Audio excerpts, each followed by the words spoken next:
I'm Lieutenant General Todd Semonite, 54th Chief of Engineers, and we're on the road again today here at Fort Belvoir with the 911th Technical Rescue Engineer Company.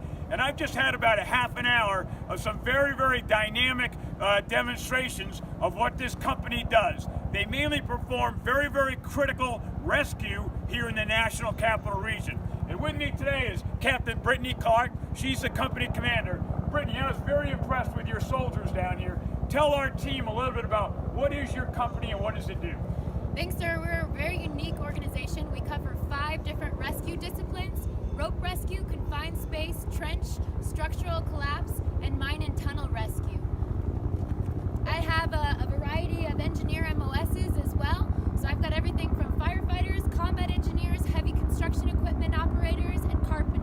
So Brittany, this is the only active duty company of its type. I would think for your soldiers it's pretty exciting to be here. So if somebody wants to come to join the company, then they just got to contact you and you figure out how to bring them in, right? They should contact HRC. There's an application process to apply to be a member of the 911 Technical Rescue Engineer Company.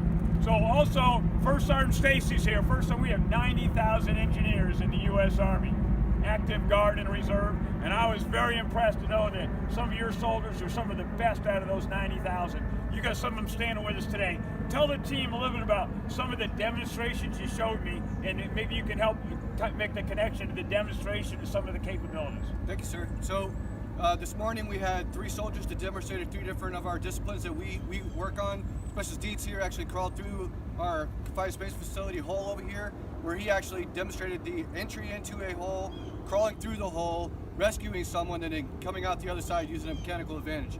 This is a 12 whiskey, a carpenter who's come here, brings a skill in addition to just a rescuer, but he also brings the fact that he's a carpenter and he's capable of handling that general engineering construction support. Okay, and who's next? Sir, over here to our left we have Specialist Shepard, who did an ascent. So he was demonstrating how we actually ascend the different types of locations that we are. We have to gain the advantage of getting to the top of a facility, or we may have to gain the advantage by descending into the facility. Specialist Shepard demonstrated that skillfully by ascending our artificial high point to our down in our facility. And as they explained to me, they actually have a gun that shoots a rope up, go very high up, and then they're able to basically work, Specialist Shepard worked his way up that rope to be able to continue to move up to the top of a building. So great job. Yes, sir. Okay, what else? So then our last station that we went to was the breaching and breaking, which Specialist Gomery over here demonstrated for us by showing us how we take that structure and then using the knowledge that they receive in the training and how to transfer that load from the top down to the ground by actually cutting into it using a step or stitch cutting, and then demonstrating the employment of those different pieces of equipment that we have.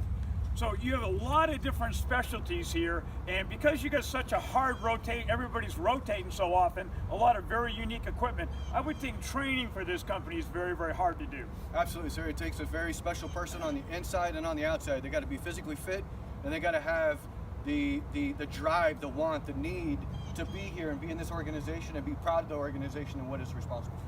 Well, so this company is part of the 12th Aviation Battalion here at Fort Belvoir. I know they give you a lot of great support, but to the rest of the engineers out there, we are going to be on the battlefield. We're going to be all over the place. There's a time that even a company like this could come back out and even work in a non-doctrinal role or somewhere where you're at. We could very easily have a disaster somewhere else where the company's brought back in.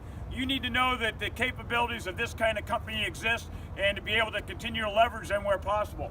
But to Captain Clark, First Sergeant, real impressed with what I saw down here today. And it really goes back out to where when our nation needs us, when our Army needs us, this engineer regiment is going to be ready to step up. And we know that for the senior leaders here in the National Capital Region, they could not be able to do their job without knowing that there's a search and rescue capability like yours to be able to protect us. So thanks for a job well done. I'm real proud of you, okay? Thanks, sir. Thanks, sir. All right, good job.